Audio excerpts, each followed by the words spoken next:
Hello, eager learners. In this video, I'll be sharing some tips on how you can create great content and communicate your message effectively.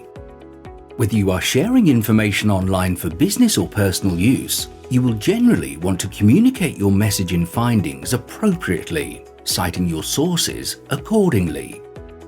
This video introduces the skills involved in planning and drafting information. When planning to create new content, there are some factors to be taken into consideration before it can be published and distributed. These factors include purpose, amount of detail, target audience, language, style and format. Let's go through each of these factors individually. 1. Purpose. Consider the purpose of the information, whether it is to persuade, inform, or give an opinion. Determining the purpose of information will affect how the data is collated and prepared, as well as the language and style of writing. For example, the layout and approach to creating an informative piece with academic purposes are vastly different from the informal style of blogs and opinion pieces on websites. 2. Amount of detail. The amount of detail may range from a short email confirming an opinion to a long video designed to advertise a product.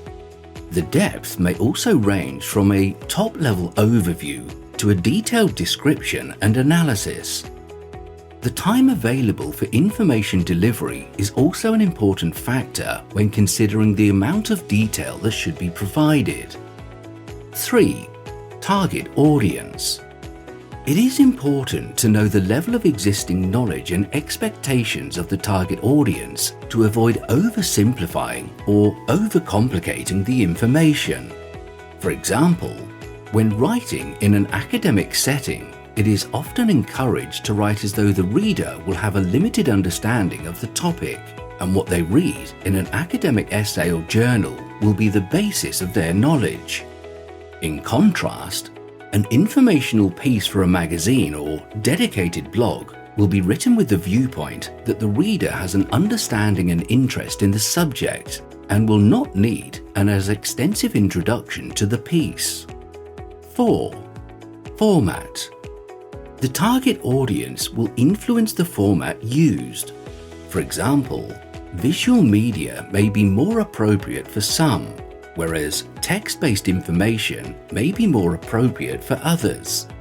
This will also depend on the platform used to publish the information, as, for example, not all websites will be suitable for sharing detailed analytical information. 5. Language. Considerations include the level of language and whether specific terminology should be used. Academic journals or informative pieces will require a higher standard and technicality of writing than a blog post. For example, acronyms and scientific terminology may be suitable for a technical audience, but not for other groups. It is advisable to always introduce names, concepts, terminologies, and other terms in full before shortening to acronyms or shorthand versions. 6. Style. The format chosen and the target audience will influence the style approach. Some educational institutions and even some websites use a particular style guide or template to ensure that the writing style used in their publication is appropriate and consistent. If available, you should follow this.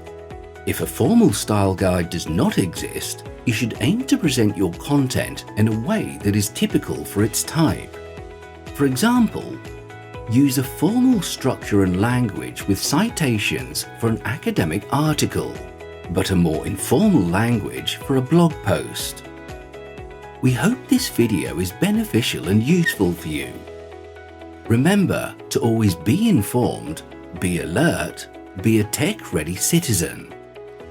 For more tech tips, look out for other related videos on this website.